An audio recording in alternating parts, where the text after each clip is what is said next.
El mar de Chancay no es un simple espejo de agua. Para los que habitan esas costas, el Pacífico es una entidad viva, caprichosa y a veces aterradora. Pero hay una historia que rompe con la normalidad. Un relato que ha sobrevivido décadas a través de los murmullos de los pescadores viejos. No se trata de un cuento de hadas, es una leyenda que nace del miedo y de la guerra. Hablamos de una presencia que los invasores llamaron la bruja del mar, pero a quien los pobladores locales conocían con reverencia y esperanza como la Virgen de los Dolores, una figura que hasta hoy sigue siendo un gran misterio de nuestro litoral.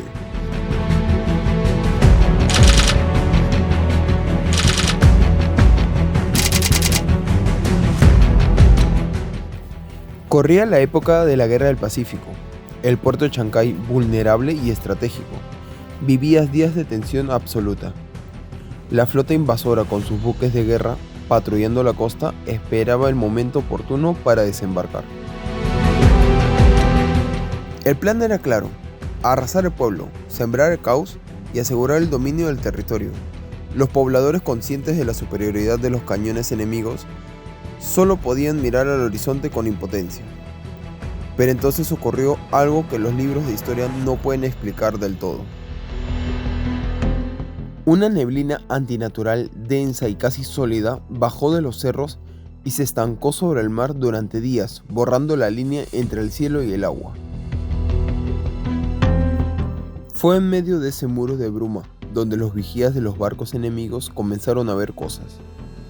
Primero fueron sombras, luego formas que parecían caminar sobre la superficie del agua, pero lo que vieron después congeló el alma de los soldados.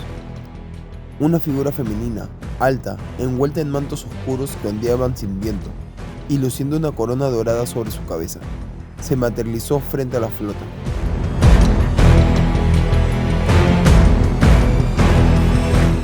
Era una mujer que avanzaba contra la corriente, justo en el camino que los invasores debían tomar. El pánico se apoderó de las tripulaciones. Los oficiales, gritando órdenes, dieron señal de fuego. Los cañones dispararon contra la silueta. La leyenda cuenta que las balas atravesaban la figura como si fuera humo, sin detener su avance ni un solo segundo. Entre gritos de terror, los soldados empezaron a llamarla la bruja del mar. Para ellos, esa mujer no es un ser humano, era una hechicera, un espíritu del abismo que había surgido para defender las costas mediante estas artes oscuras.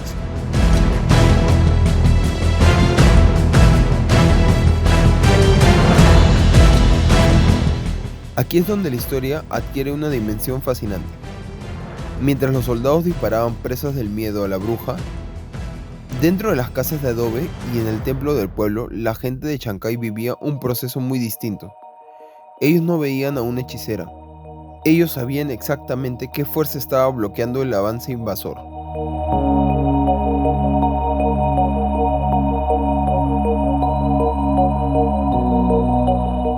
Para el pueblo, aquella figura era la Virgen de los Dolores.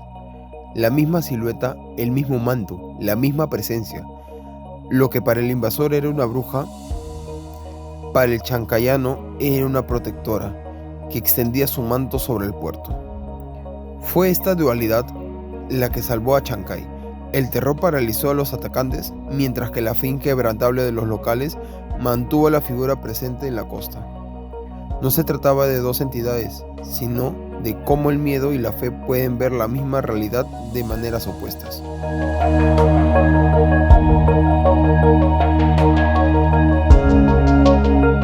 Con el paso de los años, el nombre de la bruja del mar se fue diluyendo en la historia. Pero el mito perdura. Los buques se retiraron, el desembarco no fue lo que esperaban y el pueblo sobrevivió.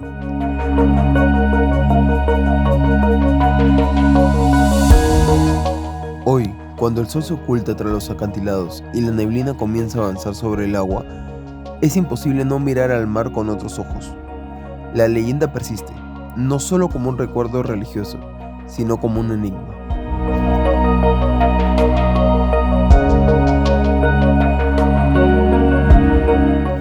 Fue la fe colectiva la que proyectó una sombra en la neblina ¿O acaso el mar de Chancay tiene la capacidad de manifestar sus secretos cuando la Tierra está en peligro? No olvides suscribirte a RetroPerú, darle like y activar la campanita.